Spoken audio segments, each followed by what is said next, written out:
कल हमारे राज्य के संवैधानिक प्रमुख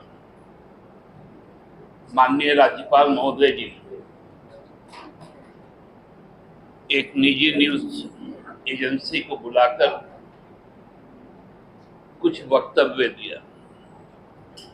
वक्तव्य देने के पश्चात उन्होंने उसको ट्वीट भी किया। इधर हाल के दिनों में हमको लगता है कि विगत 9 वर्षों में भारतीय जनता पार्टी के जो भी बड़े नेता को कोई नैरेटिव सेट करना पड़ता है तो वो एक खास न्यूज एजेंसी को ही पसंद करते हैं, जबकि भारत सरकार की बहुत विश्वसनीय न्यूज एजेंसी है, उसका उपयोग आजकल कम किया जाता है।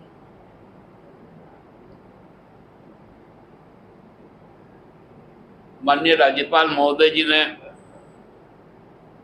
जिन बातों को कहा है, जो कंसर्न उन्होंने दिखाया है, ये बड़ा परेशान करने वाला है। उन्होंने बांग्लादेशी घुसपैठिए पर चर्चा की और अपना कंसर्न जाहिर किया कि मैंने इस बात से माननीय मुख्यमंत्री और माननीय मुख्य सचिव को भी अवगत करवाया। माननीय राज्यपाल के जानकारी के लिए केवल क्योंकि वो डेमोग्राफी की बात कर रहे थे तो कुछ टोपोलॉजी की भी बात हो जानी चाहिए। झारखंड का कोई भी सीमांचल बांग्लादेश के साथ जुड़ा हुआ नहीं। हाँ, पश्चिम बंगाल के साथ है, बिहार के साथ है, छत्तीसगढ़ के साथ है, उत्तर प्रदेश के साथ है, बंगाल के साथ है, लेकिन बांग्लादेश के साथ नहीं।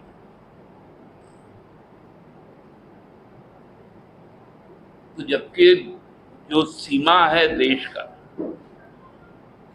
चाहे वो भारत बांग्लादेश सीमा हो, भारत म्यांमार सीमा हो, भारत श्रीलंका सीमा हो, भारत पाकिस्तान का सीमा हो, भारत चाइना का सीमा हो, वहां सेना और बीएसएफ एसएसबी उन सीमाओं की प्रहरी के तौर पे उपस्थित रहते हैं और देश को पूर्ण रूप से सुरक्षा और संप्रभुता की गारंटी करते हैं। और वो संपूर्ण व्यवस्था केंद्र सरकार की। तो माननीय राज्यपाल जी को सबसे पहले मुझे लगता है कि पूछना चाहिए था केंद्र सरकार से, जब आपका इतना भारी भरक्कम महकमा गृह मंत्रालय का हजारों लाखों की संख्या में आपका सिक्योरिटी फोर्सेस तैनात है, तो ये इन्फिल्ट्रेशन कैसे होता है? क्या ये संभव है? क्योंकि जो सीमाएं होती है, हम लोगों को मालूम है, उस सीमाओं में से 15 किलोमीटर तक वहां सिविल एडमिनिस्ट्रेशन का भी दखल नहीं होता है, लॉ एंड ऑर्डर। वहां पूरा का पूरा जो दायरा है वो सेंट्रल फोर्सेस, चाहे वो आर्मी हो, पैरामिलिट्री फोर्सेस हो, आईटीबीपी हो, बीएसएफ हो, एसएसबी हो, उनके जिम्मे रहता है। तो राज्य सरकार इससे कहां कंसर्न रखती है? दूसरा सवाल है, तो मालूम चल गया कि डेमोग्राफी बदल रहा है, तो उनको बताना भी चाहिए कि कौन सा व्यक्ति ने किसके साथ शादी की, उसका बांग्लादेश के साथ में क्या संबंध है, एक भी उदाहरण दे दो। केवल बाबूलाल जी का कहना, अनंत ओझा जी का कहना, भारतीय जनता पार्टी का कहना, उसको आदरणीय राज्यपाल जी महत्व दे रहे हैं। मतलब कोई भी बकवास कर ले, उसको राज्यपाल जी आधार मान रहे। तो फिर आप अभिभावक कैसे होंगे?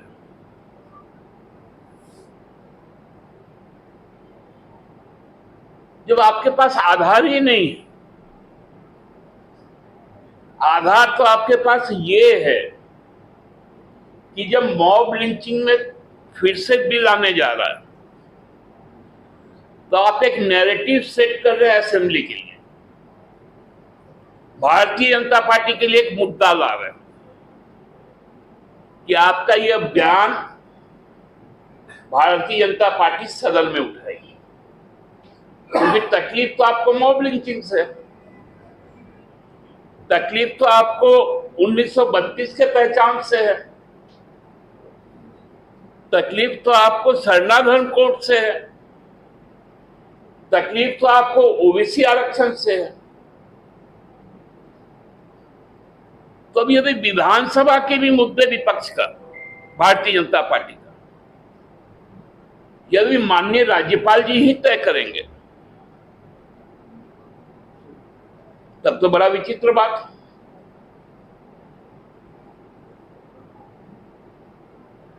हमारे जवान कोई चीनिया बादाम नहीं फोड़ते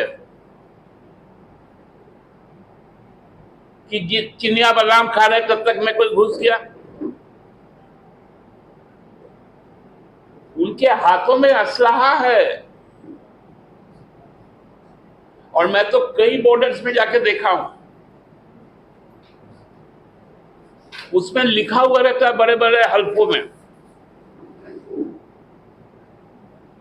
कि कीप मूविंग, आप चलते रहिए,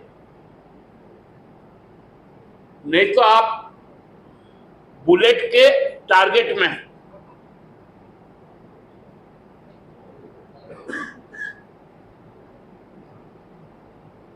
आपको बॉर्डर पे कहीं रुकना नहीं है, क्या हुआ है। और बांग्लादेश के साथ तो हमारा जो जमीन का हिस्सा है वो पूरी तरह से कांटे के तारों से घिरा हुआ है, दोनों तरफ, बीच में नो मैन्स लैंड है। तो ये कहां से इनके पास में ये जानकारी आ गई?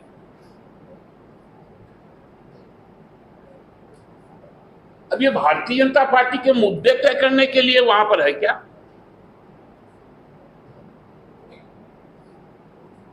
सच्चाई है कि ये आदिवासी विरोधी मानसिकता के लोग, मूलवासियों के खिलाफ, अमन और चैन के खिलाफ। आज भी आप लोगों ने देखा होगा कि माननीय प्रधानमंत्री जी ने अपने संसदीय दल की बैठक की और उसमें कुछ बातें की कि ईस्ट इंडिया कंपनी के नाम पे भी इंडिया था, इंडियन मुजाहिदीन के नाम पे भी इंडिया है। किस प्रकार से फ्रस्ट्रेशन में आ गए। अब तो भारतीय जनता पार्टी को पूछना पड़ेगा, ये जो स्टार्टअप इंडिया था, ये कोई ईस्ट इंडिया कंपनी का योजना था क्या? Digital India, skill India, make in India, Khelo India, shining India, जीतेगा इंडिया, पढ़ेगा इंडिया, बढ़ेगा इंडिया, टीम इंडिया, ये सब ईस्ट इंडिया कंपनी का है क्या?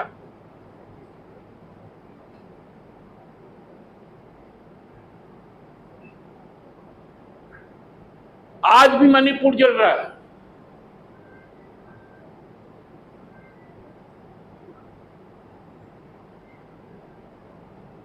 यहां से एक ट्राइबल स्टेट के गवर्नर होने के कारण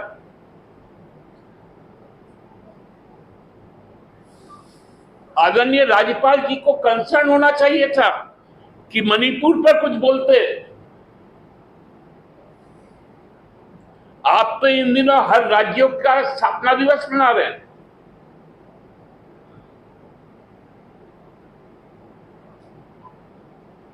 गुजरात का मनाएं, महाराष्ट्र का मनाएं, बंगाल का मनाएं। जब पूरा देश आपके कंसर्न में है तो मणिपुर पे भी बोलिए। इसलिए हमको लगता है कि चीजें सही दिशा में नहीं जा रही। यदि भारतीय जनता पार्टी का कोई एक्सटेंडेड ऑफिस कहीं और से रन करेगा तब तो दिक्कतें आएंगी। और कम से कम जिस पद पर बैठे हुए उस पद पे तो यह और दायित्व बढ़ जाता है कि यदि इस प्रकार की यदि घटनाएं हुई होंगी तो नाम, पता, तिथि के साथ माननीय राज्यपाल महोदय जी को, माननीय मुख्यमंत्री और मुख्य सचिव जी को अवगत करवाना चाहिए। अन्यथा ये यही समझा जाएगा कि आगामी विधानसभा के मुद्दे, और मैं आज दावा के साथ कहता हूं कि उनका ये इंटरव्यू विधानसभा में एक मुद्दा बनकर उभरेगा, जो हमको लगता है कि सारी चीजों को पर्दाफाश करेगा। धन्यवाद। कि मैंने तो पहले भी कहा है आप लोगों को कि आरोप लगाने से आरोप नहीं बन जाता है, उसके लिए उदाहरण देने पड़ते हैं। माहौल बिगाड़ने की कोशिश कर रहे हैं क्योंकि चुनाव आने वाला है। एक शायद राहत इंदौरी का कोई शेर है कि सरहदों पे बहुत हलचल बढ़ गई, जरा पता करो तो चुनाव आने वाला है क्या। तो ये जो सांप्रदायिक उन्माद की बात जब भी भारतीय जनता पार्टी कहती है तो लोगों को ये विश्वास हो चलता है कि बहुत जल्द विधानसभा या लोकसभा का चुनाव आने वाला है। दादा, ये तो विधानसभा में भी लगातार उतर रहा है विपक्ष के द्वारा या अपने दलों के द्वारा मुद्दा। क्या विपक्ष में द्वारा जो मुद्दा हुआ विधानसभा में उठाया गया तो वो वहां बोल रहे हैं तो विधानसभा में उठाया गया। आप लोगों को याद भी होगा कि सरकार के तरफ से एक सर्कुलर भी जारी हुआ कि हर जिला प्रशासन यह सुनिश्चित करे कि यहां पर कोई भी विदेशी नागरिक नहीं। तो वो कंसर्न जो विधानसभा का था उस पर तो सरकार ने कार्रवाई की। अब विपक्ष को चाहिए ये उद्धृत करना कि ये उदाहरण है, वो क्यों नहीं कर रही। और राज्यपाल महोदय किस आधार पर कह रहे हैं। उनको झारखंड का डेमोग्राफी मालूम है तो टोपोलॉजी भी मालूम होना चाहिए।